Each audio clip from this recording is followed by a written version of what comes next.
Good evening, everyone. How are you all doing this evening?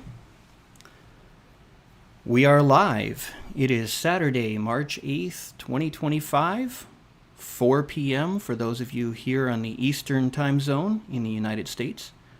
Although my understanding is our clocks are going to be going ahead this evening, so if you have anywhere to be tomorrow, make sure to set your clocks forward after the concert tonight. We'd like to welcome everyone who's joined us. We already have some from here in the U.S. and some from the U.K., and we already have someone from the South Pacific, so far-flung regions. It must be Sunday morning for you already there. Welcome, welcome. It's nice to have you with us. So I'm J. Kent Layton, and let's have someone else on our panel introduce themselves. Hello, everyone. This is Tad Fitch. Welcome, and thank you for joining us this evening. It's nice to see everyone. Nice to have you with us for sure. So in case you don't know the name of Tad Fitch or J. Kent Layton, you have no idea who we are. We are maritime historians. We're co-authors of the book On a Sea of Glass, which came out, I think it was 2012. That was, oh my goodness, it's 13 years now since that book came out, Tad. That time has really flown. Doesn't seem like that long ago, but yes. It really doesn't seem possible. But yeah, so On a Sea of Glass came out in 2012. And I believe that Recreating Titanic and Her Sisters came out in, was it 21 or 22, Tad? I can't remember. I always have trouble remembering. I'd have to think about that. I think it was 21, but I'm not positive about that. Yeah. So if you're tuned in, you already know about our channel here, the Steam and Splendor Network, which we started in mid-October of 2024. So we are coming up on 5 months since we began the channel. And if you've been following our work at all, you've probably been seeing that we've posted a number of videos from the White Star Line Quintet. So what we wanted to do is we wanted to not just welcome everyone tonight, but we wanted to give you a little bit of insight before we start the actual concert on what we're all doing here. Now this is a free event. This is a benefit fundraiser for the RMS Olympic Steinway Association. And of course, we're hosting it here on the Steam and Splendor Network. And in case you've never heard of the RMS Olympic Steinway Association, maybe it's time for us to give you a little bit of information on what we're doing there and what the fundraiser will be trying to accomplish.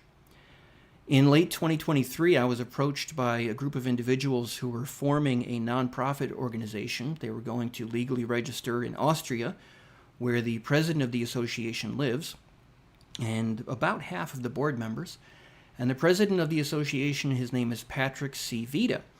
And I didn't know him at the time, although his enthusiasm for the subject was very contagious. He had come across some information about a piano that was for sale that had been saved from the RMS Olympic Titanic sister ship.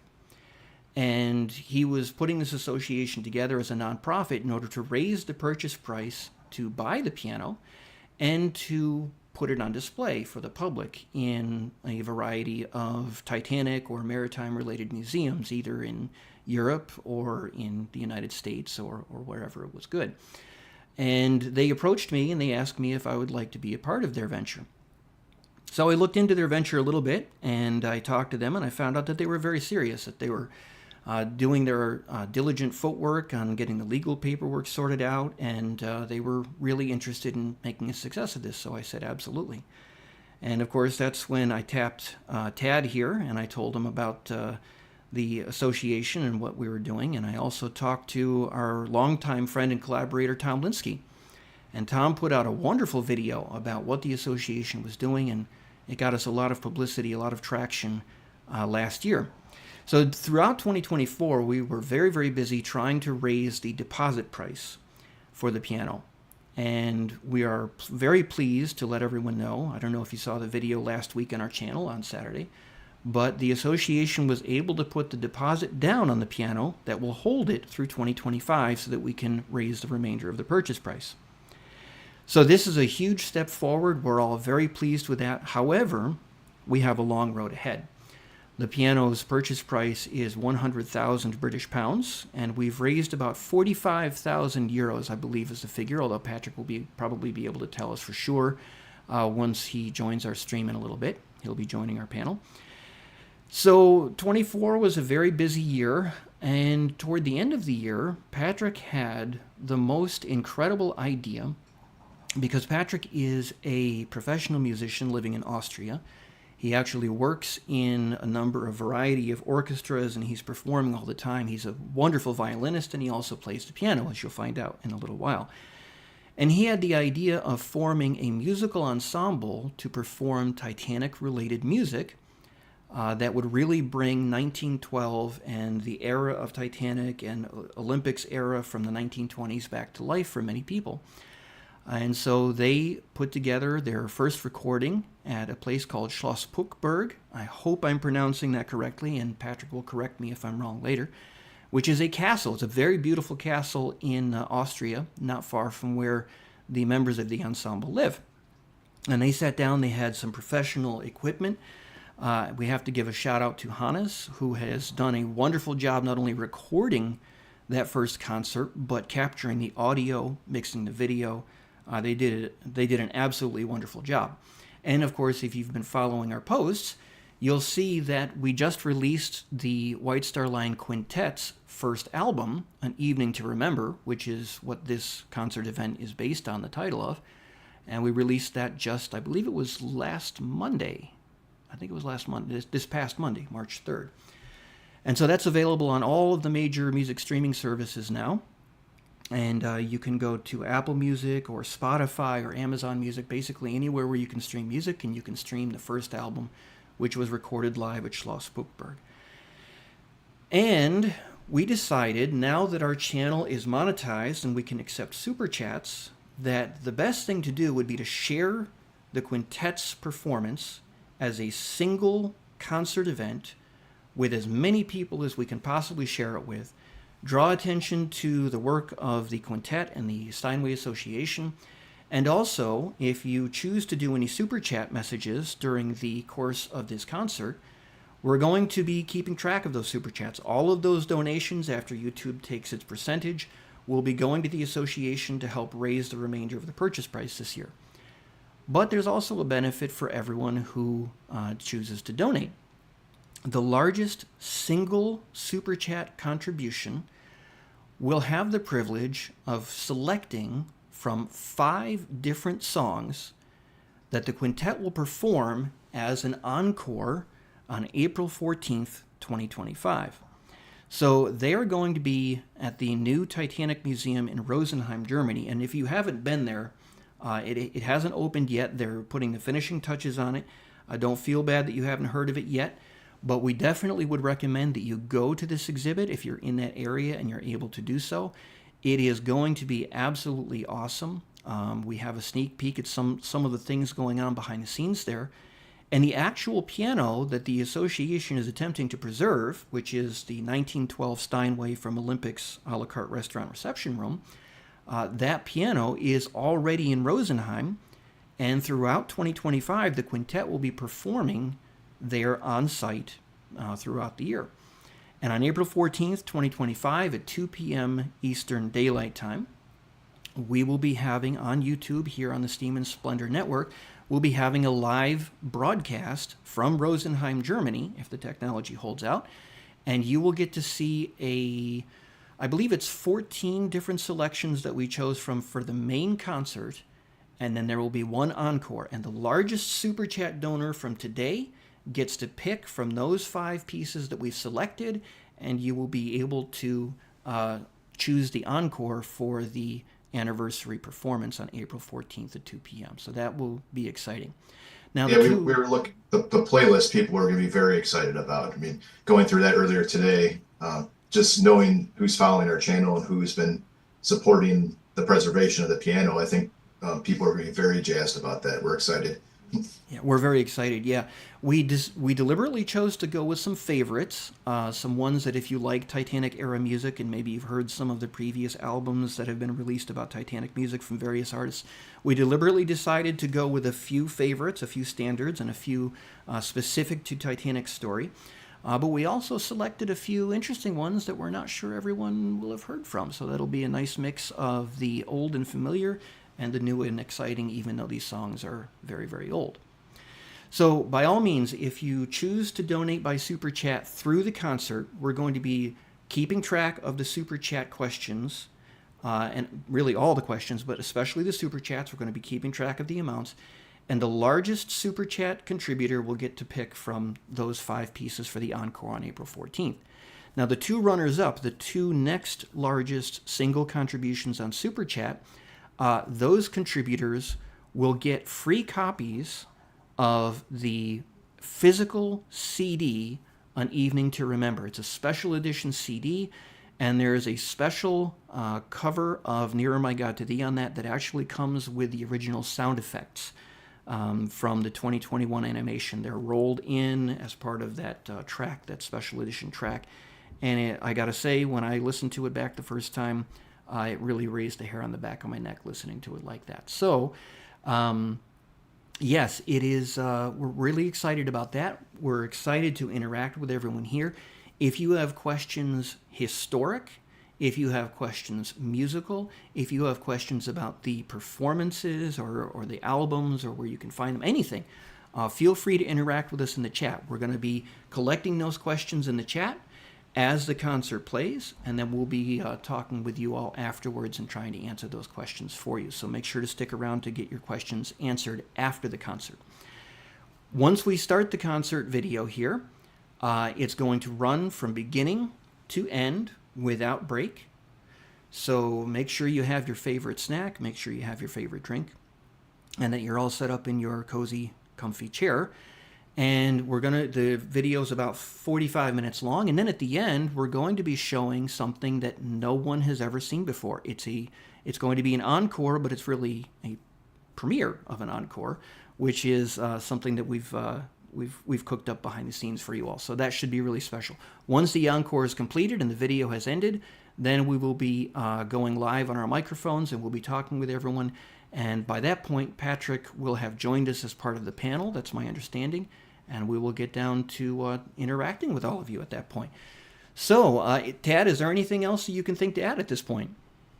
No, just that I think everybody's going to enjoy this. And if you don't want to leave the room in the middle and miss one of the songs, I mean, it really is impressive, the talent level that's on display and just the tying in of the history. It really is touching to listen to, and for them to bring this back to life from that time period, and don't miss it. Yeah, I should point out, the Titanic's bandsmen, the 8 individuals who played music not only during the maiden voyage but during the sinking.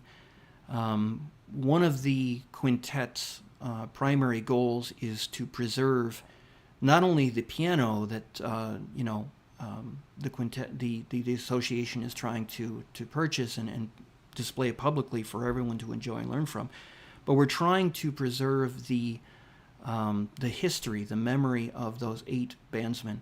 I don't think any of them on that night, I don't think they set out to be heroes, but once they were in the middle of that situation, once they saw what was happening, they certainly did the work of heroes. And so it's important for us to, very important for us to remember the hard work that they did that night and their bravery that evening as well.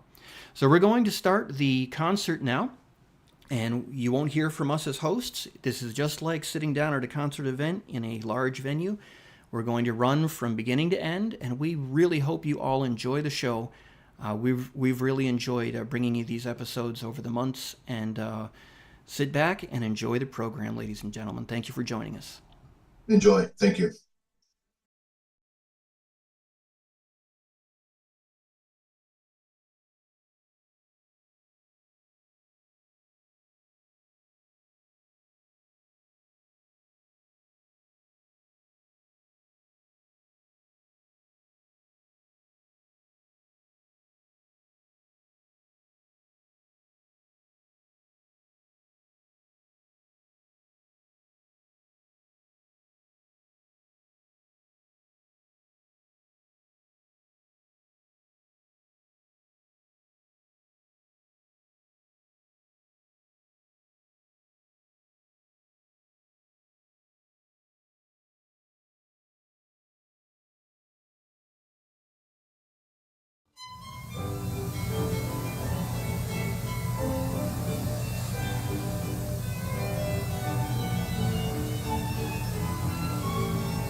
Well, that concludes the performance portion of our concert this evening.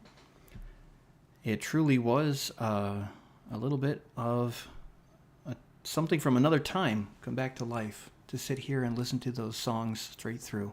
And of course, all of you who joined us tonight, you got to see the premiere of our concert master, Patrick Vita, performing the Gladiolus Rag by Scott Joplin, one of the most popular composers of the early 20th century and definitely very famous in Titanic's time.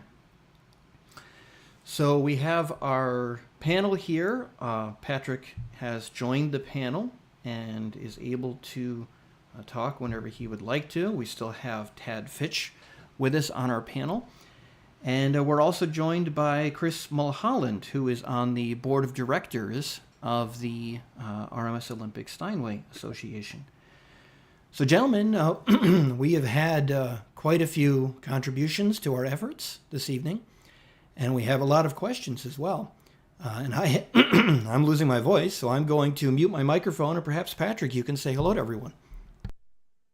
Thank you, Kent. Ladies and gentlemen, a wonderful good evening from Austria, across the pond. I'm deeply touched. It is a true honor having you all here tonight with us through the magic of the internet, reading all these comments, receiving your contributions. Thank you very much indeed. I was just let me share the personal story of my evening. I'm just coming from a concert, and I had to play 3 of the pieces you have heard tonight in the big orchestra, and I was driving home the same route which I drove home almost 1.5 years ago, when I was invited to a meet and greet with the book club. And when for the first time the thought popped into my mind, or was given to me from some higher place, and there was a very special feeling connected to that. And as I was driving home before, looking into the night sky, just for a moment, because I had to look at the road, of course, I was thinking, this is the same feeling presenting itself to me again. But here I am, not alone, all alone with just an idea. No, 1.5 years later, there are more than 60 people listening to our music from all across the world. Such fine people whom I'm proud to call my friends, like Kent, Chris, Tad, Tom Linsky, Bill, being part of the organization, helping this effort. And this is all deeply touching. And I'm almost lost for words. So I thank you so much for your interest, for your passion, for your contributions. I said this before when we debuted this program a couple of weeks or months ago. I hope that these 8 fine gentlemen who gave their lives for the last tones and for the passengers in 1912, they're looking down from the heavens with joy, pride, and hope, with joy that their heritage is being revived, pride that there are people who care that history must not be forgotten, and with hope that there remains some form of decency and deeper meaning to what it means to be a human. Because that's what I'm continuously saying to all of my students. We make music, or you learn an instrument, not because we think you're going to make a career out of that or get rich one day, or because we expect highest levels of performances from you. No. What is music, ladies and gentlemen? Music is history. It is mathematics. It is a language. It is something that forces you to reflect on things and to think. It is a part of the divine, of infinity. It is all that and a lot more.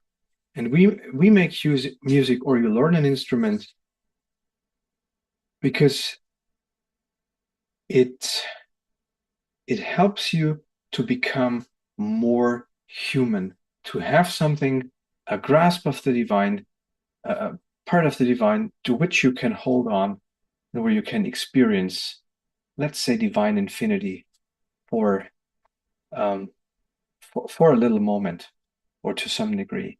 And this is why we make music. It makes us more human. Well, Well said, Patrick. Very well said. Thank you. And I think many of us, for many of those of us who love Titanic and the story of what happened on that maiden voyage in April of 1912, so long ago now, I think it is, as you say, the music that really brings it home for so many of us. Without the music, without the performances of the band, both during the maiden voyage and during the disaster, I'm not sure that Titanic's story would have the same sticking power, perhaps, that it has now. The idea of being on the open ocean, on the largest, grandest ship in the world, enjoying the ship's maiden voyage and listening to some of the finest music ever written, it really brings it to life when you hear those same pieces again, and performed by such talented musicians as yourself and the other members of the quintet.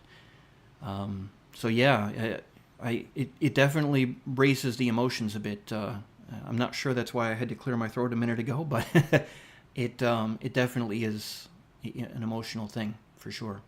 And Ken, I would say the same thing. And I'm not somebody that has a tremendous amount of musical talent personally. I'm somebody that appreciates and has a deep respect for people that do. And I've tooled around with it a little bit, but I don't have the talent level that Patrick or yourself or so many others have. But listening to these renditions, there's something a bit different beyond just the tremendous talent level. I think the passion and interest in preserving the history, Patrick, I hope you don't, I'm not projecting, but it really strikes me there's something a little bit more emotional about the way that you guys play these songs. I've heard them portrayed by other people and they're more flat. And it really, to me, there's something that really stands out when your group performs these. Yeah, definitely. thank you, Ted. Yeah, we've heard synth versions of some of these songs performed in various places around the internet. We've heard some of the CDs that when I was a teenager after the James Cameron film released, there were a number of albums that were released that were quite popular. We'll get to one of those in just a minute from one of the questions that came in. But when I listened to the performances from the quintet, as Tad says, those are my favorite performances of these songs, some of which I've known for many years. Frequently, you get like a favorite performance of a song in your head, and you can't get another version, a newer version that you hear later. You don't like it as much. But when I compare the quintet's renditions of some of these pieces to performances of these same songs from elsewhere, it's an incredible world of difference. You really bring the heart of the subject to life, for sure. Thank you. Yeah. Ken, would you like to, should we start answering some of the questions or? Yes, actually, I would very much like to get to some of these questions. We will address not only our super chat contributions, but we will also answer the questions that my wife, who is moderating our chat this evening, has kindly highlighted for us so that we can make sure that we're getting everybody's questions. So thank you very much, Tess, for your help this evening. It is very much appreciated. We'll give you a shout out here live. So the first super chat that came in was from Oladi.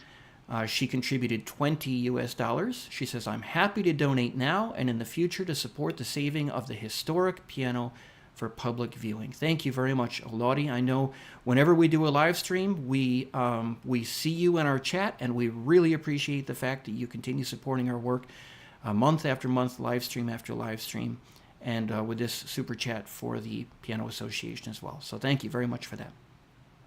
The next super chat that came in was from Snow Monkey. She contributed $10 US. "This concert was beautifully done, and I can't wait for more music from the White Star Line Quintet. Thank you very much, Snow Monkey. We really appreciate the contribution. And for those of you who don't know, Snow Monkey is one of our Patreon supporters on the Steam and Splendor Network as well. So thank you very much for all of the help that you've given us and your ongoing support. The next super chat that came in was from Kiwi Sentinel, who contributed $10 New Zealand. Thank you very much for your contribution. It's going to a worthy cause. Part-Time Explorer sent in $5 US, wishing the quintet continued success. Thank you very much, Tom. If anyone doesn't know, this is Tom Linsky, who is a long-term collaborator of ours and a friend, someone who has supported our work at every turn for many years now, and we can't thank you enough for everything you've done to help us out. So thank you very much, Tom. Your contribution is going to a good place, and we want to, mention congratulations should be in order soon. And for those of you in the know, you probably know what we're talking about. So thank you again, Tom. We don't want to embarrass you or get into too many private details, but congratulations. Snow Monkey sent in another $5 super chat, matching Part-Time Explorer super chat. Thank you very much, Snow Monkey. We really appreciate that. And then we have a super chat of 19.99 euros from Evan Plemming. And no, I did not just sight read that. That is, he is one of our Patreon supporters on the channel. And when I saw his name, I wanted to make sure that I pronounced it correctly when we did our audio recording of his name. And so he kindly told us exactly how to pronounce his first name. So thank you very much for your super chat and your support of the channel as well. We really appreciate it.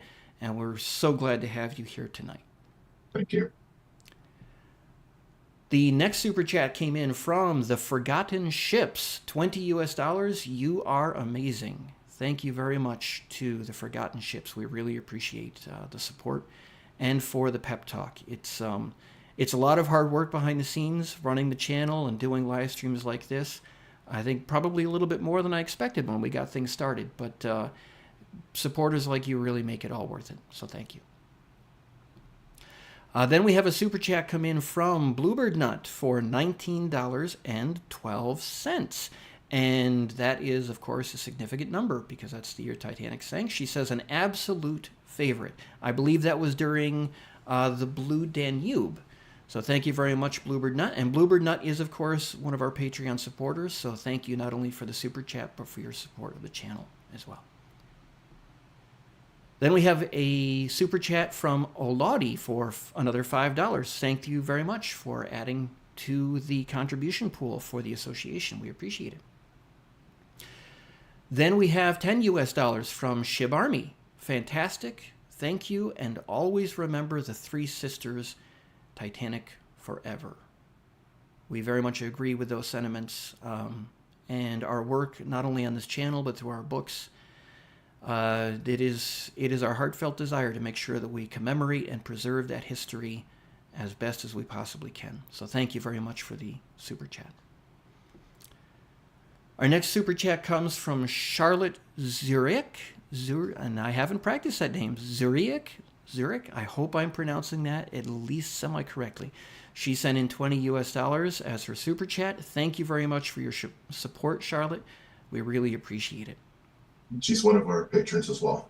Yes, that's correct. She is one of our patrons. And we also see her very frequently on our live streams, whether it's here on this channel or over on Part-Time Explorer. So thank you very much for sticking with us and coming back time and again. And we really appreciate the turnout tonight. Then we have a $49.99 US super chat from the Gentleman Historian. One of my absolute favorites. Barcarolle is such a beautiful song. You can just imagine the splendor of first class while listening to it. Yes, very much. We agree. First of all, thank you for the super chat, and we agree with its being an amazing piece of music, and also one that is almost certain to have been played on Titanic within just a couple of hours of the disaster beginning because of the Countess of Rothes and what she recalled about music from the Tales of Hoffmann being played as the last piece the band played at their after-dinner concert on the evening of Sunday, April 14th. So yes, that's one of our favorite songs too, and we really appreciate the super chat and the support for the Steinway Association. Thank you very much. I like this first question. Would you guys like me to read that in you can answer. Yes, please do, Ted. Kiwi Sentinel, she asked, did the Kennard songbook differ greatly to the one that the White Star Line used? And that is a very good question. So, as we all know, the individuals who formed Titanic's band were not employees of the White Star Line per se. They were contracted by the Black Brothers out of Liverpool, England, and Black Brothers supplied many of the musicians, both to Cunard and to White Star ships and other famous ships of the period. In fact, we know, correct me if I'm wrong, Tad, we always correct each other live on the air so that something is corrected in real time instead of getting into the historic record with a mistake. But I believe that Wallace Hartley was aboard, was it Mauritania or Lusitania, not long before he was aboard Titanic? I believe it was Mauritania. Mauritania. So these musicians would have had popular pieces. The repertoire between Cunard and White Star in concurrent repertoire probably would have been relatively similar. Many of the same famous songs of the period or famous classical pieces. And this is something that I've also talked about with Patrick Cornelius Vita quite a bit over the months that we've been working together. And feel free to share with us your thoughts on this question as well, Patrick, about what kind of repertoire the musicians would have been needing to be able to play at any moment, at any given moment. Well, it is a mixture of various aspects. Up until now, I have not dug into this, so I don't know yet if there are differences between the Cunard songbook and the White Star Line songbook. I emphasize on yet. One individual I met in the past few months told me that allegedly there are the two last remaining complete sets of the Cunard and the White Star Line songbook in the British Library in London. So I plan to go there in the summer and find out for myself. I mean, you have so then I will have a definite answer to that, I think. And I'm still planning on doing my doctorate about what happened to all the White Star Line sheet music, or one could also write about exactly that, the difference between the Cunard and the White Star songbook. So if indeed there is something left in London, I shall find out. It's a lot closer for me than for most of you. But furthermore, you know, we live today, or for a few decades, we have been living in a different world. I refer to so-called popular music or pop music, where you are a band or a singer, an artist, X, Y, and what usually happens is you create your own music. It's of course a very different music from the point of view of a classical musician. It is very simple music, which does not mean that it is bad music. Not at all. Mozart music is very simple too, theoretically speaking. So why am I saying this? So today this is sort of common. You become a singer, an artist whatsoever, and when you enter the pop arena, you have to create your own stuff. 100 years ago, and even before that, there wasn't really that much of copyright yet. And what we have just heard is nowadays being referred to as classical music, but back then this was popular music or pop music, if you will. And it's not that a composer could play all these instruments he wrote for, and that only he played his own songs and made a career out of performing them. No, he was a composer, not a performer. Of course, he could perform, and many of them did, but it was a different story. So it was common or a logical thing that there were trained performers out there, and they would perform the repertoire that was available. Thus, we have dozens over 100, I guess, composers in the White Star Line songbook. Please don't quote me on that. I have not yet counted them. And it would be reasonable that all these opera overtures would be performed both on Cunard ships and on White Star ships. It would be quite reasonable that famous ragtime pieces or popular songs from Berlin, or Germany, like Hermann Fink or others, or Paul Linke, would be performed on any ship, because they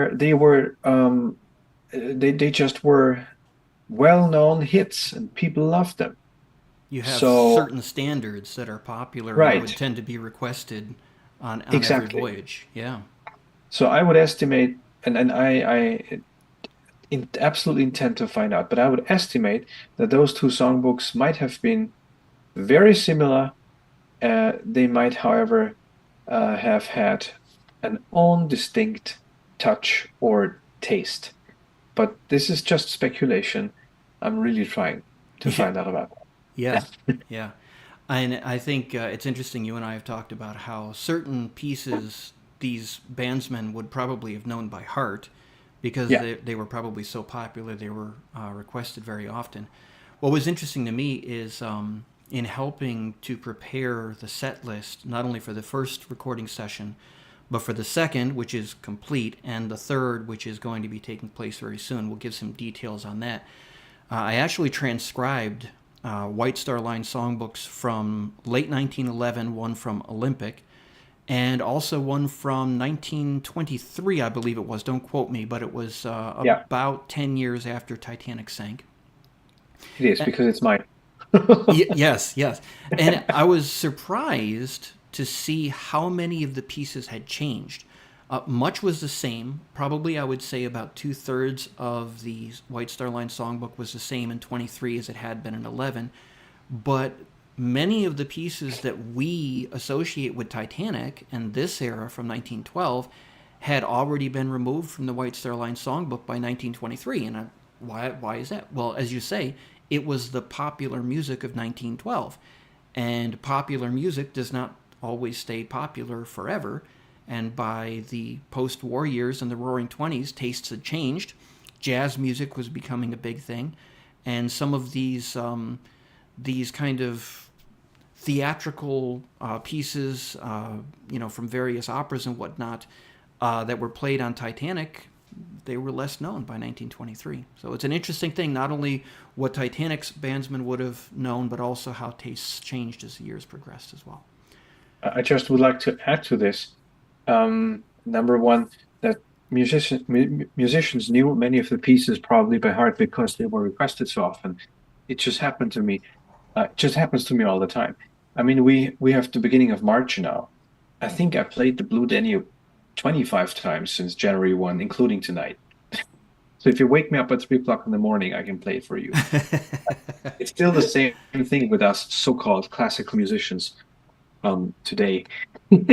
And as far as the songbook is concerned, you told me it was about 150 pieces that had changed within just 12 years. Mm. And in the older versions of the White Star Line songbook, it would just say Strauss and Waldteufel waltzes. But in the songbook that I have from 1923, it doesn't. It features first 382 pieces versus 352 pieces, and secondly, all these Strauss waltzes are specifically named. So that has changed too. Yeah, yeah, definitely a big difference between those 2 points. Well, Go ahead, Ted. What were you going to say? I was to say the next question is another one for Patrick. Uh-huh. Bluebird Nut asked for Patrick, is there one of the Titanic's musicians that you especially identify with? Yeah, I read that when I was in the car, and I was glad I had some time to prepare. Um, well, this is a very personal question, and I would like to answer it honestly, but I have to strike out a bit. So, yes and no. This has a bit to do with my spirituality. First of all, My first violin teacher once told me, Patrick, you always have to be willing to give your life for every note. And I couldn't quite comprehend this for at least 10 years. And it must have been about 3 to 4 years ago when it dawned on me. Ah, there were 8 gentlemen who did exactly that. That's when I started collecting and digging deeper into the history and everything you know about me to today and have seen from me just happened in the last 3 years.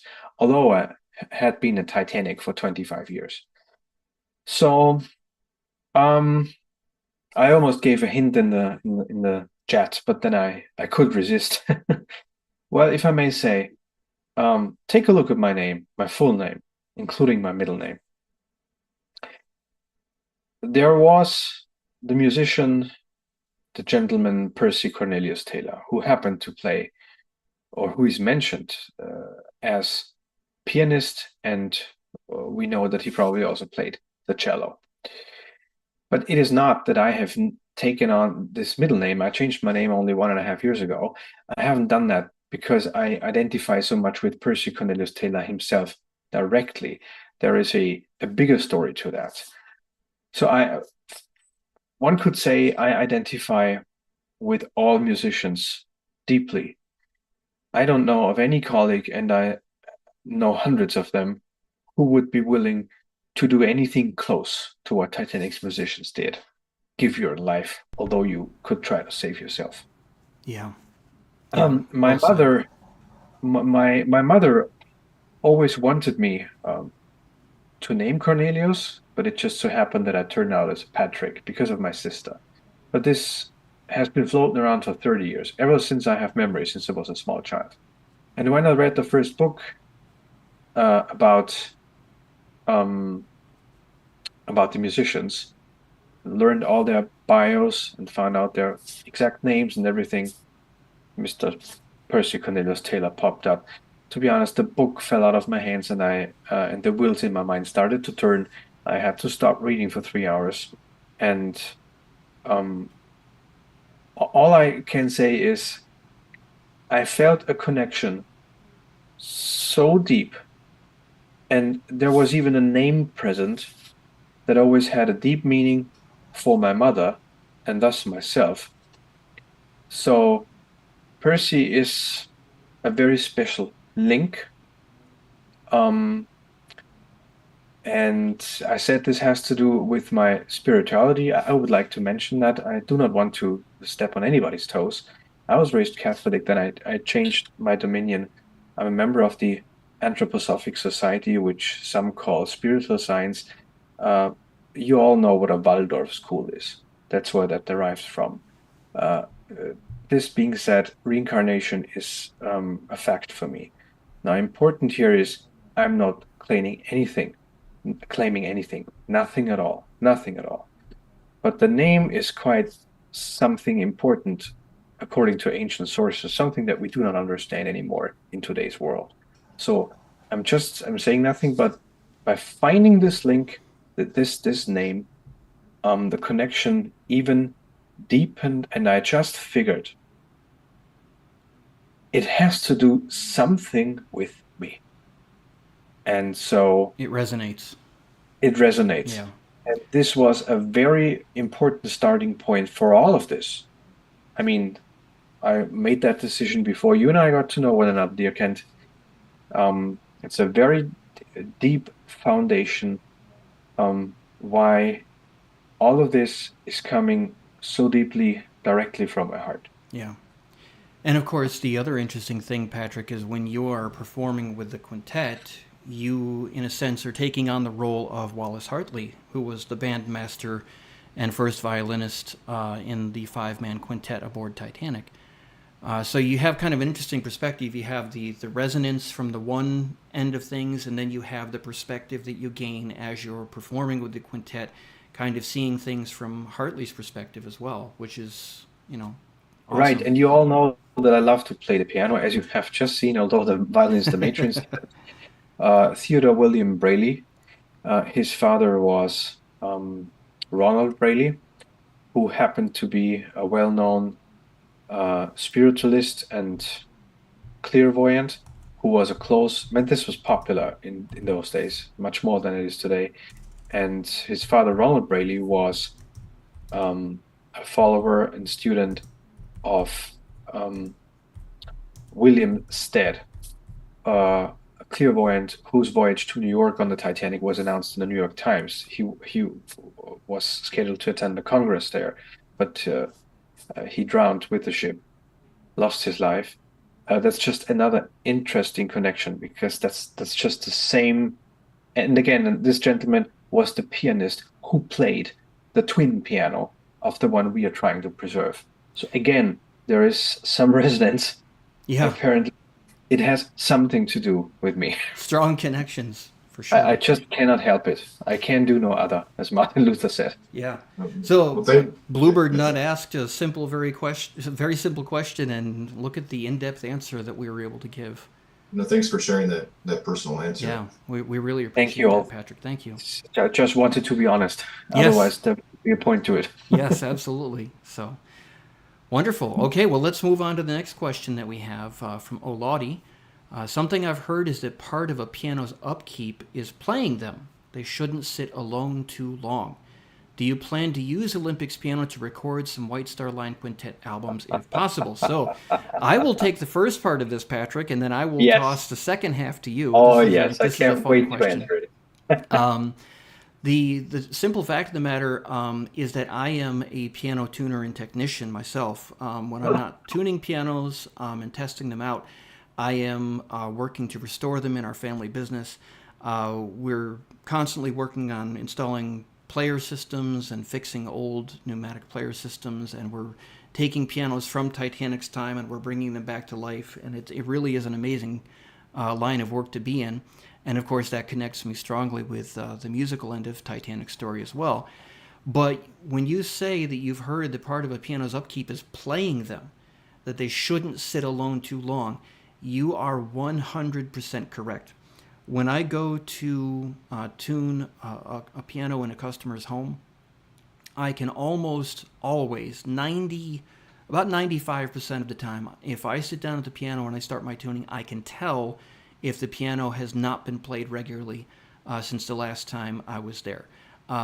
Very much like a car, if you haven't driven your car in a couple of weeks and then you go out and you start it up, it may be very slow to start, it may be very cranky, and it may not be particularly a happy camper, as they say, until it runs and it gets smoothed out again.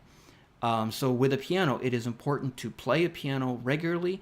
They like to be tuned and played daily if possible, as often as you possibly can. That isn't to say, slamming on the keys and playing them, like heavy duty for concerts and whatnot, but definitely playing a piano regularly is important. Now, Patrick, maybe you can answer the second part of the question about the recordings. Am I? Yeah, I'm unmuted. Well, Yes. I'm so glad that this question has been asked. The idea was born to found the quintet, despite the fact that I'm astonished these days that this hasn't dawned on me earlier in my life. But it was Charlie Haas who said in the documentary made by Tom Linsky, the piano affords us the possibility for the first time in history to bring back the original sound of that era instead of just looking at the ships in old photographs or video clips from the wreck. And I thought back then, I think it was almost a year ago, I thought, it might take a bit more than me playing the piano to accomplish that. So the idea was born to found the quintet.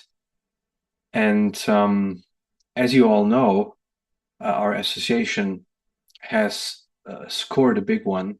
We achieved the first milestone and put the down payment, or as the British so elegantly say, holding deposit. Yes. There. And it is, for the time being, it is safe now. It's not going anywhere. But the good news, ladies and gentlemen, is it is no longer in chains, as I have been saying, in England. It arrived to Rosenheim southern Germany 5 days ago. And Rosenheim in southern Germany is a small city which happens to be just 2 hours away from me.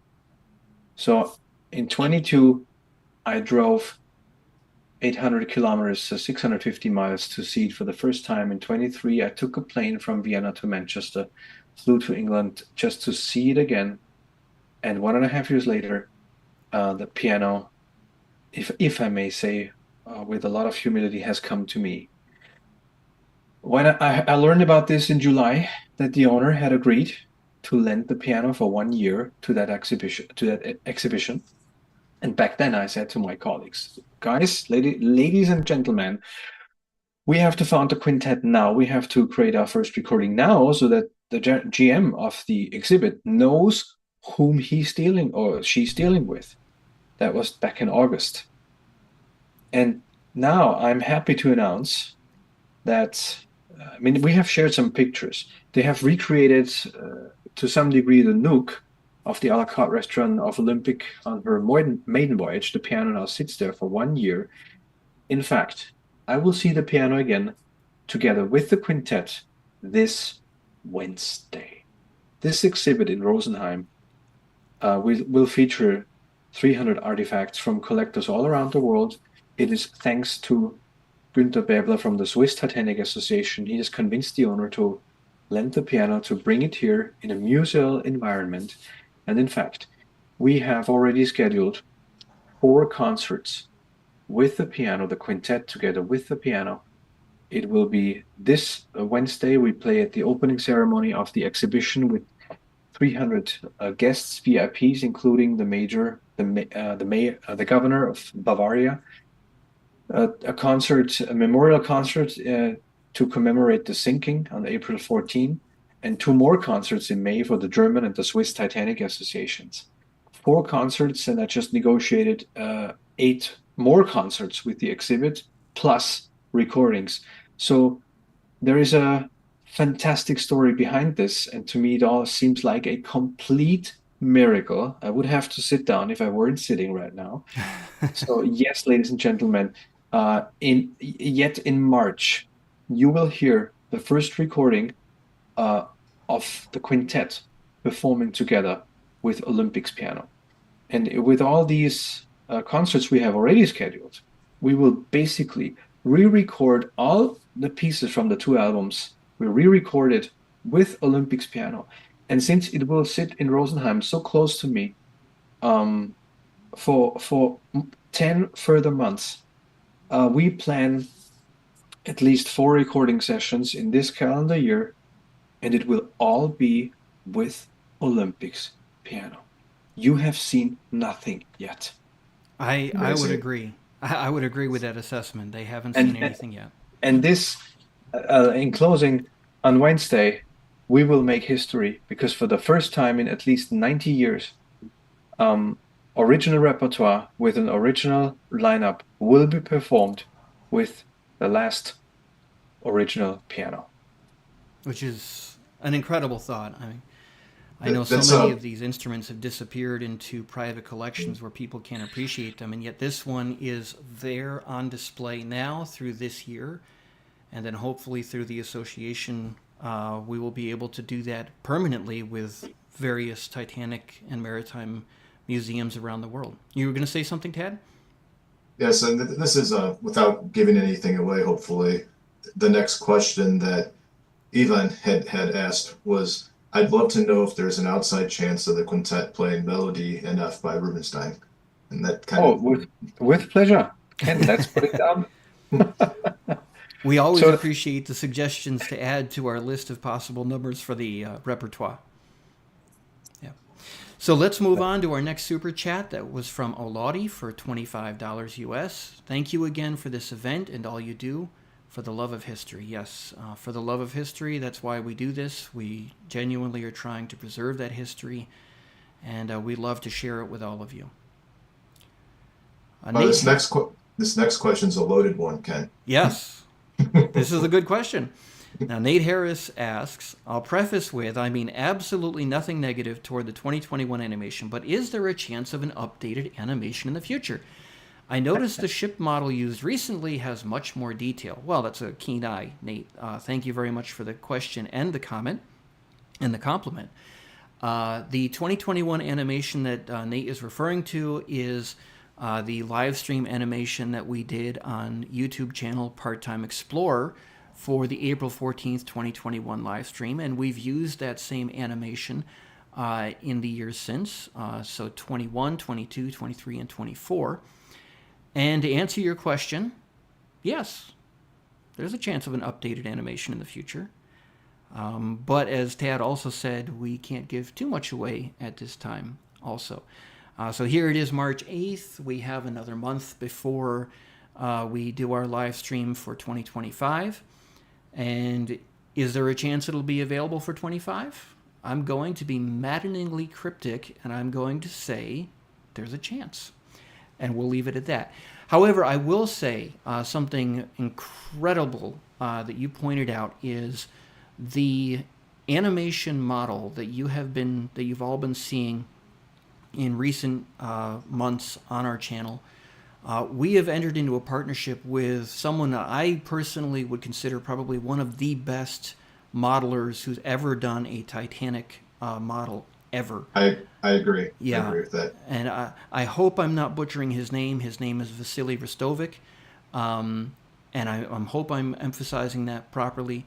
But we talked with Vasily a couple of years ago about revising our own Titanic model and Titanic animation. And he was excited to work with us. And because of that, we've been able to bring some of this footage that you've seen either in this video or in our other videos on the Steam and Splendor network, some fantastic looking footage of Titanic sailing on the open ocean.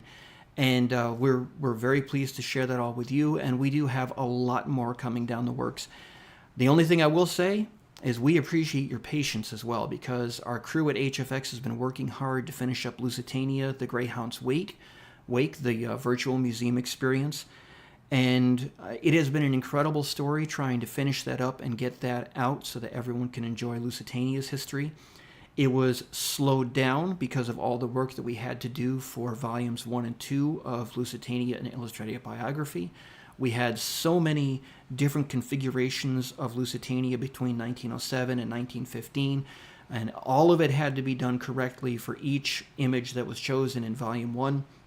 We had to swap parts out.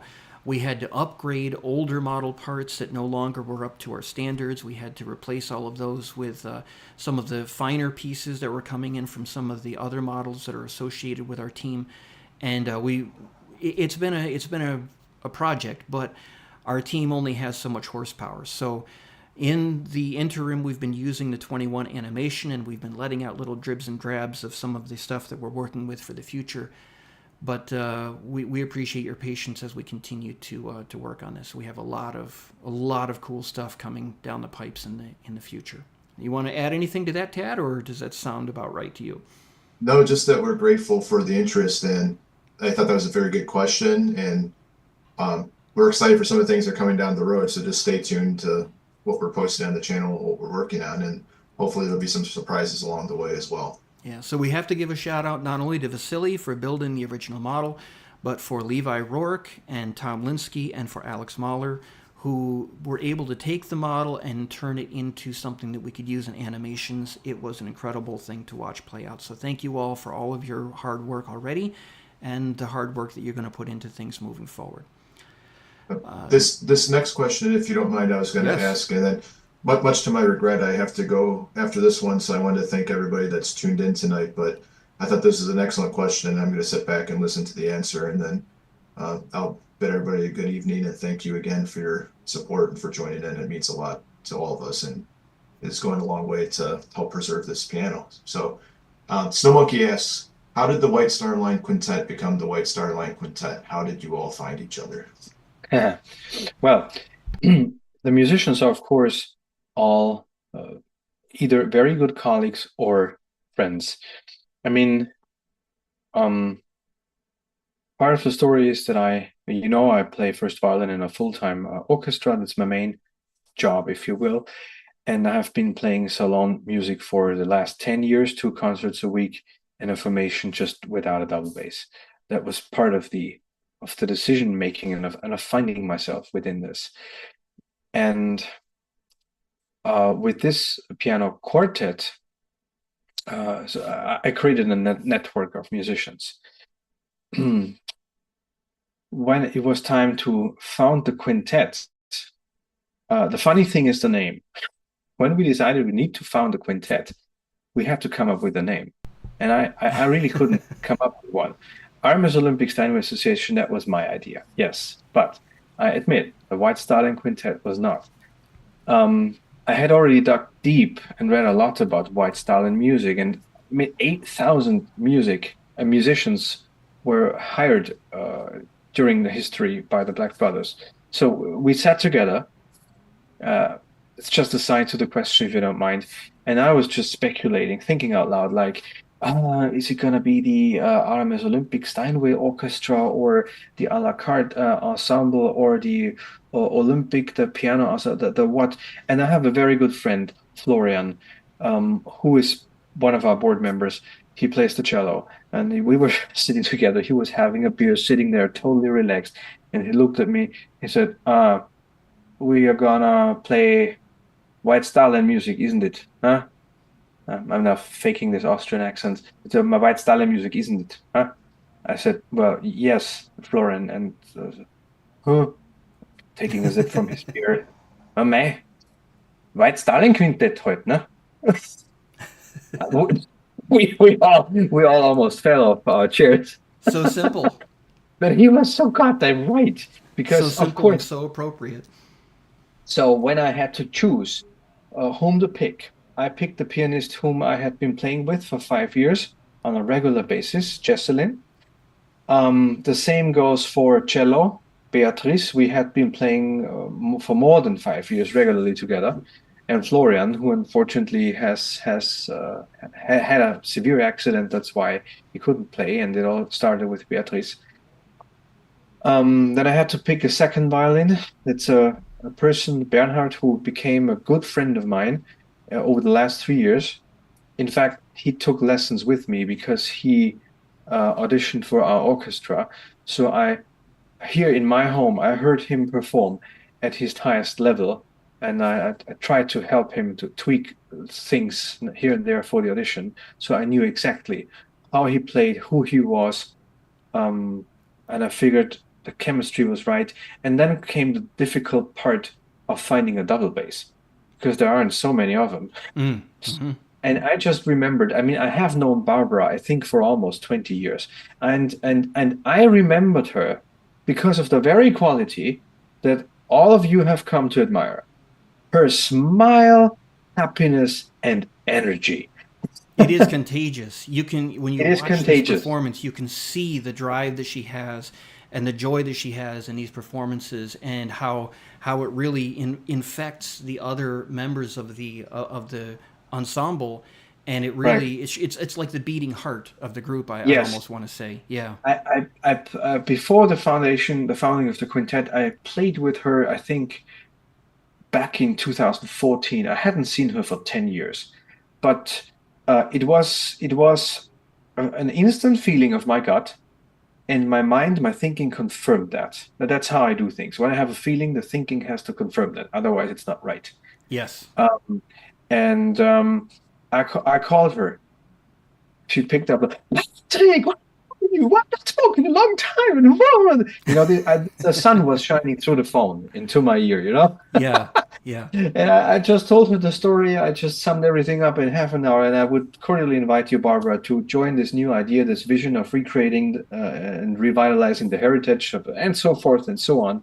She happily joined right away, and from the first moment on, she became the pillar of the ensemble.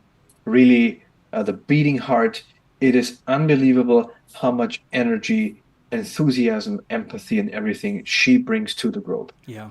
You can see it. It's palpable when you watch the videos back. But of course, I think you mentioned the word chemistry when you refer to the quintet. Yes. And I agree. The chemistry between all five of you is you can tell you work together as a team, And that's Yeah. something that not all musical groups have, especially to begin with. Sometimes they change a couple of members out because it's not quite right at the beginning. And with that, you had it right from the first note that you played. It was there, and it was the chemistry between all five musicians is just outstanding. So So hopefully, what I a major thought in choosing also was, in my orchestra, although I'm a violinist, I'm a state employee. These German professional orchestras are this is public service actually. So now imagine that. Put 50 artists with their egos in an orchestra pit, and they're all state employees, and nothing can happen to them legally. It is terrible and painful. I don't know how much my artist soul has been harmed in the last 10 years, and with whom I had how many problems, incountable number.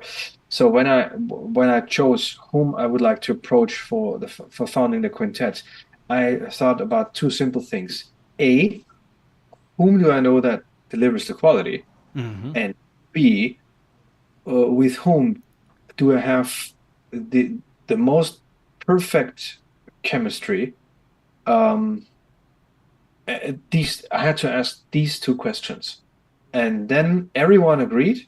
And in the first rehearsal, um, I couldn't believe my luck that the chemistry expanded, and the chemistry was among the whole team, and not just me and the various individuals. That was an unbelievable. How do you say? Strike of good fortune. yeah, yeah. Yeah. So wonderful, wonderful. And Snow Monkey, thank you for the question. I hope that that answers the question to at least some degree for you. Now we move on to our next super chat from Kiwi Sentinel, who sent in 20 New Zealand dollars. Preserve history while you can. Well, thank you very much, Kiwi Sentinel. We very much agree. I think all of us who are liner aficionados, we've watched in the past couple of weeks as a legendary ocean liner, the SS United States, left Philadelphia for its final resting place down in the Gulf. And there was a lot of outpouring of emotion over seeing such a historic vessel lost to history, in a sense, not preserved as a living entity, which I think is something that so many people would have liked to have seen. And Olympics piano is here. It is not the only piano from Olympic that survives. We know that her grand piano is in a private collection somewhere. But the upright piano from the a la carte restaurant is perhaps one of the most ornate, one of the most beautiful, and it bears a striking relationship to an instrument that was on Olympic originally in 1911, and which, after hard work and research, we have concluded was probably on Titanic on her maiden voyage and went down with the ship. So it's a very special instrument, very historic ties to Titanic's story and to her bandsman, and we agree completely. Preserve history while you can. So thank you for helping us do exactly that. And then, of course, we have another super chat coming in from Snow Monkey for $5 for Patrick playing some Scott Joplin at the piano. Fantastic. I couldn't agree more. I love hearing Patrick's performance of the Gladiolus Rag, and if you follow his channel on YouTube, you'll see some of his other piano performances. He is not tied only to the violin. He is very good on the piano as well. So congratulations, Patrick. You did a wonderful job. Thank you. Yeah. And we look forward to sharing that video on the channel moving forward of the Gladiolus Rag performance. Well, I appreciate this so much because my YouTube channel is treated in a stepmotherly manner. Fortunately, don't have the time for it. Yeah. Yeah. So definitely go on over to Patrick's channel and check out some of his videos on that channel. We would love for you to do that. He's a very talented musician, and he's got some great performances there. And that actually goes toward answering the next question from Kevin Wasser. Is there a CD available of this? If not, does one plan on being issued? Now, that came in during the Gladiolus Rag performance. I can say that we're planning to release the performance on the Steam and Splendor network in the coming weeks. As far as it being included on a CD, that is a distinct possibility. The second CD from the White Star Line Quintet, The Evening Lives On, That will be becoming available on streaming services probably in the next month or two. It takes us some time for it to wash through the system, so we can't guarantee a release date. At this point, I'm hoping that it will be available for the anniversary, but we'll just have to wait and see on that. But you will be able to watch the Gladiolus Rag performance, of course, in this live stream, and we'll be releasing it again as a solo standalone at the very least. So thank you for that question. Titanic Liverpool asked a question. I think they're going to play the same original Titanic music on the Titanic 2 when it sets sail in 2027. We would love to see a Titanic 2. I know this is something that's been in the works for many years. Whether or not it actually happens, that's an interesting question. There's a lot of money tied up in such a question, and the right money has to be in the right hands at the right time in order for such a thing to happen. But I personally would love to be on Titanic 2 at some future date, listening to the White Star Line Quintet perform some of these pieces. That would be absolutely awesome. Then we have a question from Evan Plemming. I don't know if you've heard Ian Whitcomb's Titanic album. There's a piece on there called the White Star Line March, where there are many different White Star marches. Now, Patrick and I have talked about this particular song, and the recording that is on that album is not actually the original White Star Line March. That is a much older piece of music. The one that's on the album was written specifically for the album, that's my understanding. It's a modern piece of music, not a vintage one. When we released Liners of the Golden Era, a musical tribute volume 1, which my wife and I put together on piano pieces, we released that through HFX Studios, I think it was last year. We recorded the original White Star Line March that was written about or for the White Star Line. And I personally would love at some point for the White Star Line Quintet to record that original White Star Line March. Interestingly, there were other pieces of music about the White Star Line. Patrick, you're well aware of Beaumont's White Star Line Waltz. That was that 1908 or 1909? I can't remember. Anyways, I think it was 1909. I think it was. I think you're right. And I believe he was on the Oceanic when it was published at the White Star Line Pier in New York. But that is in the episode on our channel, the White Star Line Waltz. There was another White Star Line Waltz that I'm aware of as well, and there were many pieces that were written over the years about various ocean liners, whether it was Lusitania or Mauritania. There was one written about Majestic in the 20s, and it really is a spectacular opportunity to be working with the quintet because you're such talented musicians. You can really bring some of this music to life. And we hope to hear some more of that in the near future. So hopefully, even that excuse me, 1908. 1908. Very good. Yeah. Thank you, Patrick. Like we say, we like to correct each other live on air so that it doesn't it doesn't go into the historical record the wrong way. So hopefully that answers your question. The gentleman historian asks, and a historical question I have is about a replacement for the Titanic.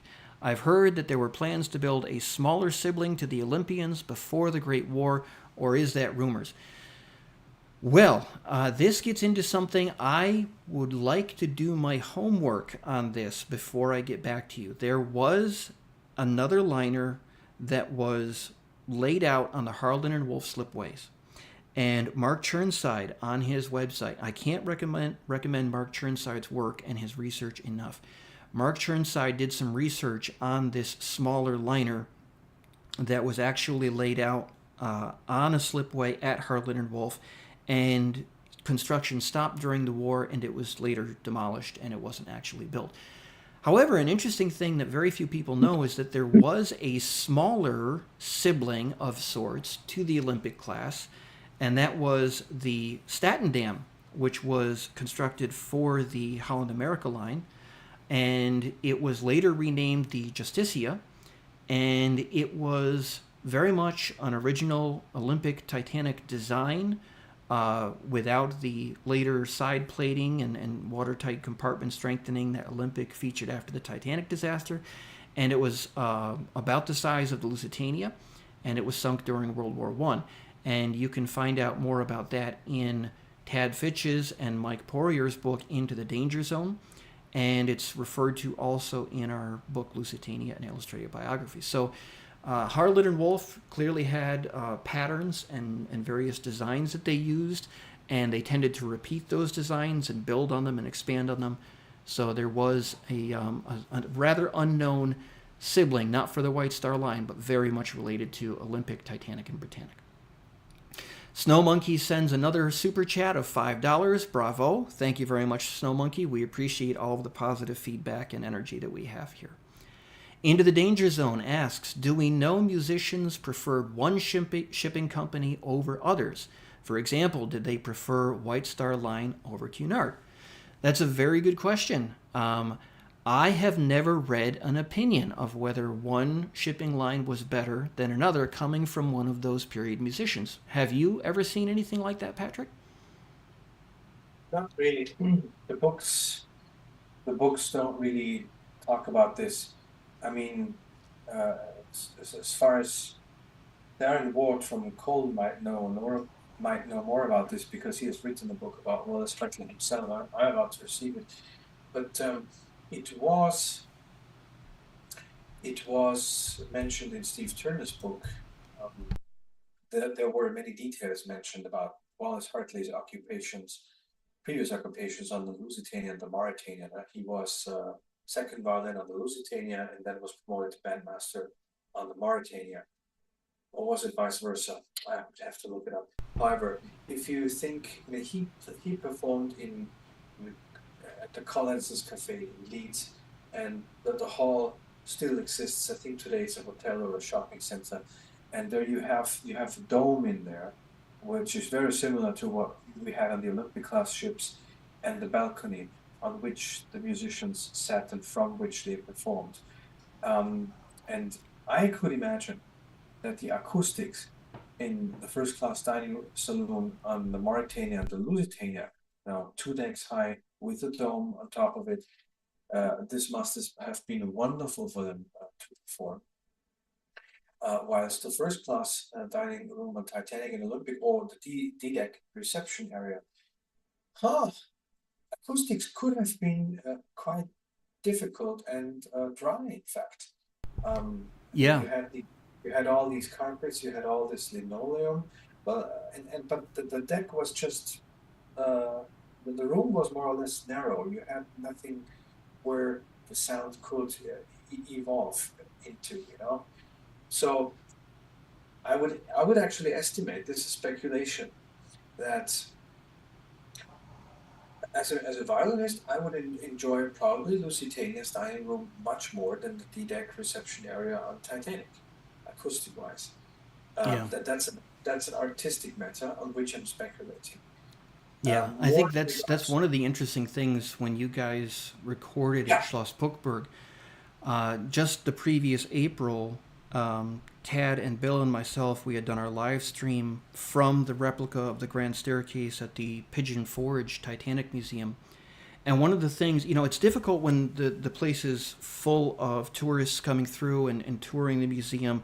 It's difficult kind of to get a read on the acoustics in that room. But we were there after the museum closed.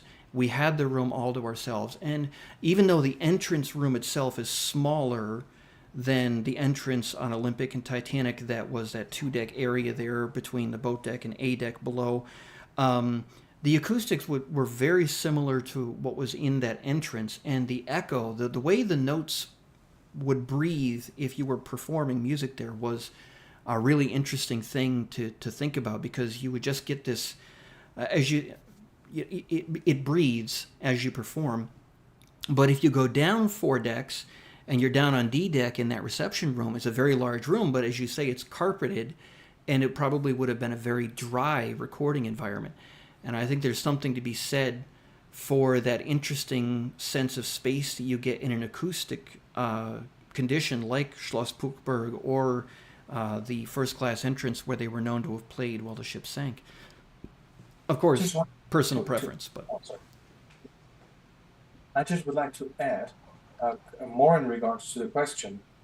The thing is, musicians were not hired by the shipping lines anymore in 1912. It was in 1911 that the Black Brothers, also you could look at it this way, destroyed all, all ancient or old traditions when they succeeded in getting the exclusive right of hiring the musicians and sending them to all kinds of shipping lines, not just Cunard and White Star. So, and the important thing is the deal for the musicians got a lot worse. The pay was dropped by a third. The Black Brothers had to purchase the tickets for the musicians. They deducted that from their salary. That's why Titanic musicians traveled as second-class passengers. And but suddenly everything was sort of regulated, written in stone.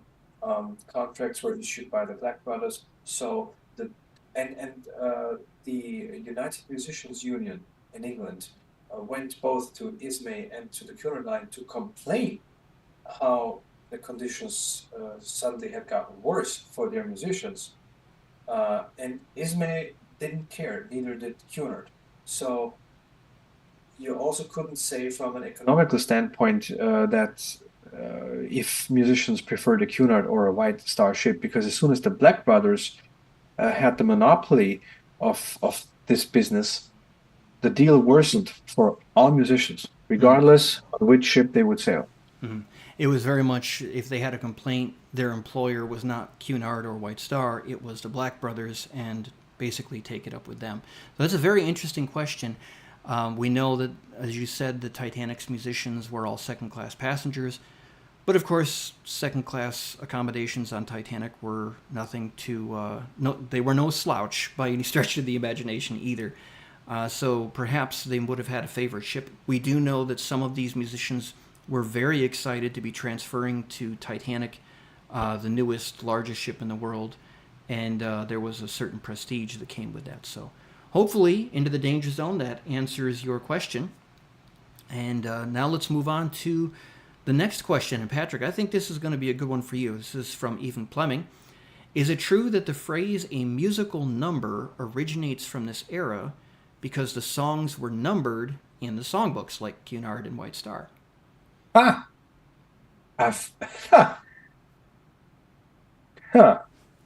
Interesting question.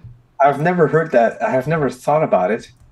It is a reasonable question, an interesting question, but we say the same thing in German. You know, in English it's a number. In German it would be eine Nummer. I think it doesn't. But I don't know for a fact. But I would think that it doesn't necessarily derive from the White Star Line songbook, because in any opera or musical or whatsoever, the different pieces are numbered. So like currently, I mean, I'm embarrassed to say this as an Austrian, but currently we perform The Sound of Music, indeed, at our theater. And the musical has like 47 numbers. So also the pieces of that musical are numbered, as are all the sentences and pieces of an opera or an operetta.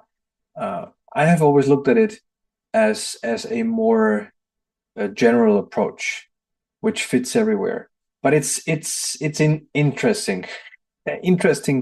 to think perhaps it has come from that, because of course I do not know what sheet music an opera orchestra would have in, let's say, the year 1900, when Wagner himself was conducting his operas. What did he? Were there numbers given to the single parts? I don't know. Yeah, good question. So if we ever find an answer to that question on if there's a connection, we will try to get back to you about that, and we appreciate the question a lot. So our last question, Milos likes art and gaming. Speaking about music, what does Patrick think of the music used in Titanic Adventure Out of Time from 1996? I don't know, Patrick, if you're a gamer very much, but there was a very popular video game called Titanic Adventure Out of Time in the late 90s, just in time for the movie's release. It was a smash hit because of the movie's popularity in many ways, and there was some very interesting music in there. I don't know if you can speak to that. I don't know if you know the music that's being discussed, but feel free. Yeah, absolutely. Um, you will all laugh. If I'm very much a gamer, in fact, yesterday I received my Meta Quest 3 and I fell in love with it in the first hour. Yes, I have, I have always been a gamer. I'm an old Game Boy child. The black one, black and white Game Boy, I still have it, and the Super Nintendo, and an N64, and then came out the GameCube, and then I had entered an age where I didn't have time for that anymore, unfortunately. I admit I played World of Warcraft 10 years ago, but my schedule now is just too full. But I do like watching a Let's Play every now and then. With this being said, I played Adventure Out of Time religiously. So in the very first, for those of you who know the game, perhaps some of you have seen my humble collection at home and how the model of Titanic sits on my piano. And the game is the reason for that. In the very first scene of that game, you see a Titanic model standing on the sideboard of that main character before his apartment gets bombed. And I always looked at that in the game 25 years ago, and I thought, one day I would love to have something like that. Well, my father made this dream become a reality. Well, the music in the game itself, difficult. I mean, it was technically limited back then in the 90s, but I think they chose the music on purpose. You only play during the last few hours of the voyage. The ship is more or less empty, except for a few characters whom you interact with. And then it makes sense for that evening to some degree. So the music is rather mysterious, a bit dark.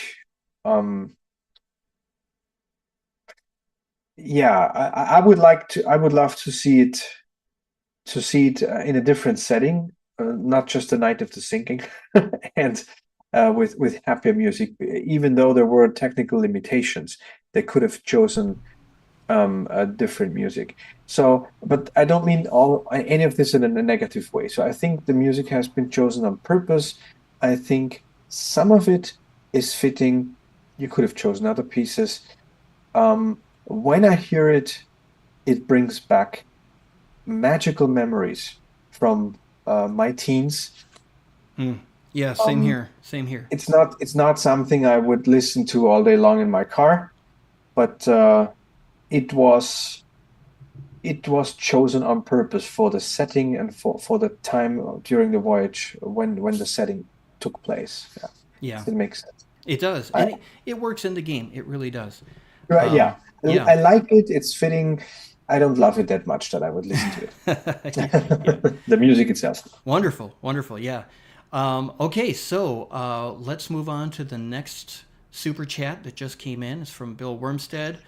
Bill, thank you so much. It has been an honor to work with you for all these years, from before we put On a Sea of Glass out and really got things rolling on that front.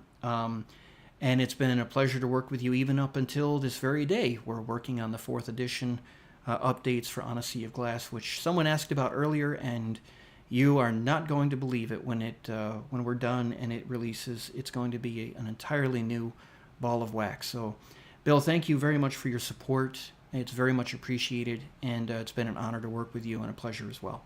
So thank you. Christian Luna asks a question. Hey guys, I was just wondering, how's the Empress of Ireland project doing? That's a very good question, Christian. As everyone knows, I am closely affiliated with HFX Studios. I work with all these guys all the time. And yet, I am not the computer modeler and animator of the group. I am the one who occasionally will receive an update from Levi or Alex or one of the other members of the team. In fact, they've cooked up some things just recently that they say I'm going to love, and yet they haven't shared them with me. So we've been so focused on Lusitania and getting the Greyhound's Wake finished up that I think once Lusitania is done, Empress is going to get a lot of attention. But I can't speak for Tom and for the crew. So by all means, Christian, I hope this helps to answer your question as best as I can. But please reach out to Tom and to the crew at HFX Studios, and hopefully we'll have some news for you soon on some of these projects. We've been keeping them under wrap. We don't want to let the cat out of the bag too much in what we're doing, but we have some real nice surprises in store for all of you on Lusitania, Titanic, Empress. It's going to be awesome. And then we have a super chat, another one from the Gentleman Historian. Thank you very much, $4.99. Thank you again so much for a wonderful and historical evening. Well, thank you for your super chat. We appreciate it. And we appreciate all of the support that all of you have given us this evening. If you enjoyed this live stream, we have just a couple of brief announcements, and then we will close the contest for the largest super chat. We will announce the winners, and we will tell you exactly what you have received. And we've got some really cool stuff picked out for you. So the announcement is, if you enjoyed this live stream of the first recording session by the quintet this evening, then next Saturday, correct me if I'm wrong, Patrick, but next Saturday, I believe it is, a week from today, we're going to be having a private event on Zoom, a ticketed event, where you go on the RMS Olympic Piano Association. You will purchase tickets to that event. We have to set it up first. We will be doing so very soon. But you'll purchase tickets to that Zoom event, and you will be able, with a small group, a more intimate setting, and on Zoom where you can see everyone and interact with them live, a little bit more personal than what you have here on YouTube. You will be able to hear the second recording session, which will form the backbone, the spine of the second album, The Evening Lives On. And having listened to these pieces, these recordings, Patrick, I have to congratulate you and the quintet on some of the most remarkable recordings yet. Some of them I even prefer to what we've heard this evening and on the first album. It's really exciting. In fact, if you're a fan of SOS Titanic, I won't give it all away, but if you're a fan of SOS Titanic from 1979, there's one piece in particular that Patrick and I agreed we really needed to make sure we recorded in the style that it was presented back in 1979 in SOS Titanic. So I'll leave it at that. We may have some others in the future, but definitely you guys did an awesome job on that second recording session. So please come back, purchase a ticket next weekend for our Zoom event for the second concert, the second recording concert. And then, of course, we have 2 more events coming up after that.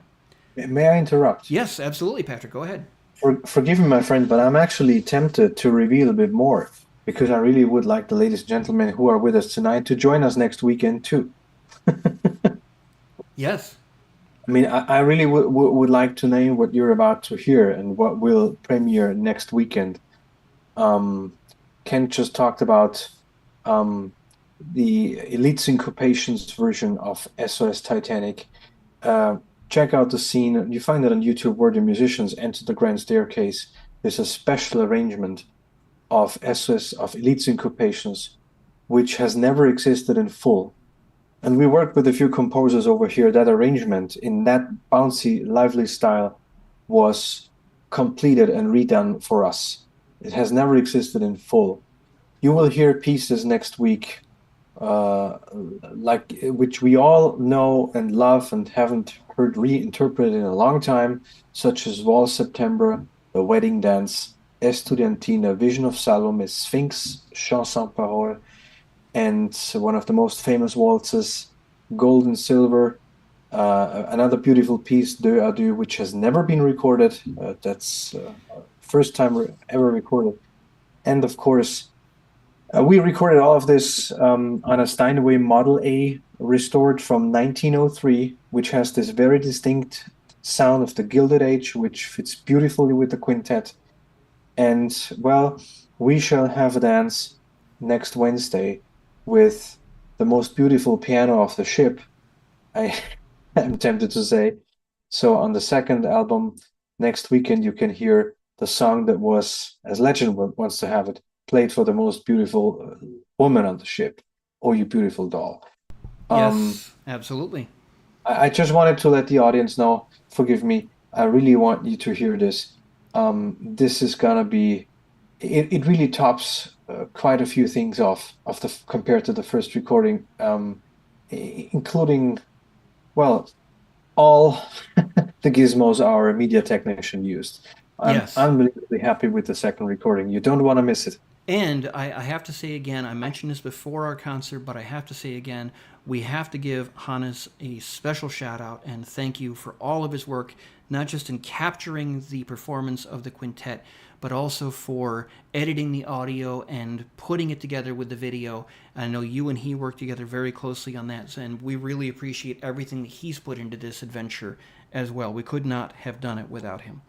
Right. So yes, if you want to hear the second recording session, no one has heard this before. It has not been released. It is not out there.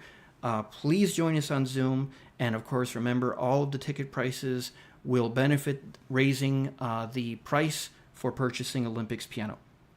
Okay. On top of that, we have two further events coming up in the near future. It's mid-March now, coming up in mid-March. On April 14th, of course, we have our traditional live stream on channel Part-Time Explorer. We have that in real time, matched up with the timing of the events down to the minute as Titanic actually sank.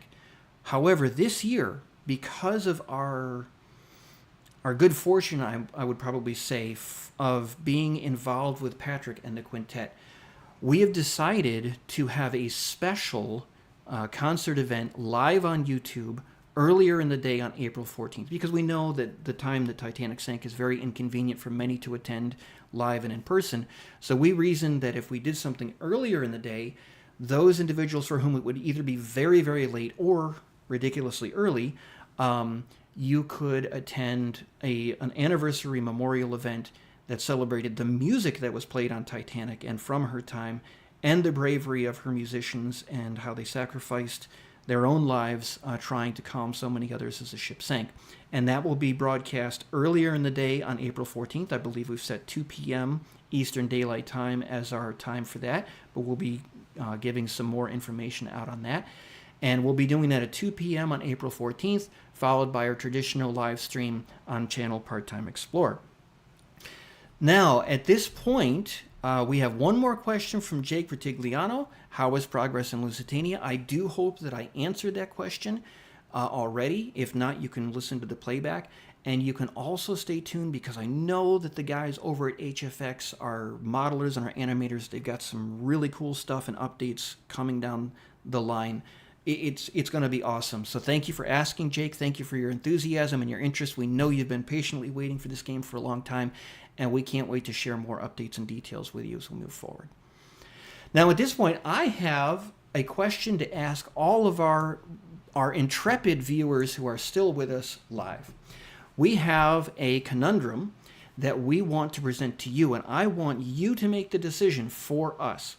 We said at the outset of our stream that the largest single contributor, the largest single super chat that was given during our live stream tonight, that individual would be eligible to pick from one of the 5 selections for the encore during the April 14th presentation. Now, our largest single super chat came from our friend and coworker, Bill Wormstead, at $50 US. Now, we really appreciate the super chat, but we don't want anyone to say afterwards it isn't fair to give Bill first place. So I am asking you, and I want to see your comments in the chat. Do you think that it's fair for us to give Bill first place as the largest single super chat contributor, as we promised at the beginning of the program, or should we move it to the second largest contributor? And please give us your answers in the chat right now. I hope I can't hear you typing, but I hope I'm going to get at least a couple of good answers that will speak for everyone. Bill says he will stand aside and he will let the next person choose. Thank you very much for your vote, Bill. Let's get at least a couple of thoughts from the audience. We don't want anyone to feel left out. Speak now or forever hold your peace, as they say. Patrick suggests the same. Nate does say he thinks it's fair. He donated the most. Snow Monkey says pick 2 encores. There we go. There we go. Okay, so here's what we're going to do. Snow Monkey, the wisdom of Solomon here, she said pick 2 encores. So what we're going to do is we're going to change things up on the fly. Bill is going to get to select one of the 5 encore performances. And Gentleman Historian, who gave the second largest single super chat for $49.99, he is going to get to pick a second of the 5 encores. So Bill Wormstead, you will pick one, and Gentleman Historian, you will pick another. And Patrick, can we get a commitment from the quintet to play each encore? Absolutely. Absolutely. Wonderful. Thank you for helping get us out of a moral bind here. And we really appreciate the support from both of you. And thank you for Snow Monkey for the suggestion to pick 2 encores. Now we get to our third place contestant, winner this evening, who donated $25 for our piano project, Oladi. And she's been a great supporter of our channel and our live streams. And we thank you for your contribution. What I'm going to do, Oladi, is I'm going to have you email our channel. If you go to our main channel page, you can email the Steam and Splendor Network with your personal information. Don't include anything in the live chat that's personal, but reach out to us, please, through our email. And once you've contacted us, Patrick will actually mail you a physical copy of the CD, An Evening to Remember, the first album, the special commemorative edition with the accompanying booklet that we designed and with the autographs of all of the musicians, and the physical CD that has the bonus track, Nearer My God to Thee, with the sound effects in it from the syncing. So those are our winners. Bill and Gentleman Historian get to pick the encores from the 5. Gentlemen, both of you, please reach out to us. Bill, you know how to get a hold of us. And Gentleman Historian, please reach out to us again by email through the channel's main email here, and we will respond to you, and we will take your selection from the 5 pieces. So thank you, gentlemen. Thank you, ladies and gentlemen, all of you, for not only turning out in good number. We're a new channel. We don't have a large base, but we love to have you guys with us. We love to interact with you. We love to share this music that the quintet is performing. We love to share that music from Titanic's time. And we really love to talk about the subject too, in case you couldn't tell. So thank you for joining us. Thank you for hanging in there with us through the entire live stream. We've been on the air for over 2.5 hours, and we look forward to seeing you next time. So with that, ladies and gentlemen, I am going to be ending our live stream. Thank you all again for joining us. Enjoy your evening. And one last goodbye. Patrick, can you say farewell to everyone? Absolutely. Thank you very much for joining, for your interest, for your questions. This is a never-ending voyage. The evening lives on, truly, getting to know so many beautiful people and learning and something new every day. Thank you for everyone who has made this possible, Kent, you and your team. And thank you for the audience. It would be nothing without you. And in the name of the piano, thank you for your support. Can't wait to see you next time. Yes, absolutely. Have a great evening, everyone. Be safe, and we'll see you right back here on the Steam and Splendor Network in the very near future. Take care.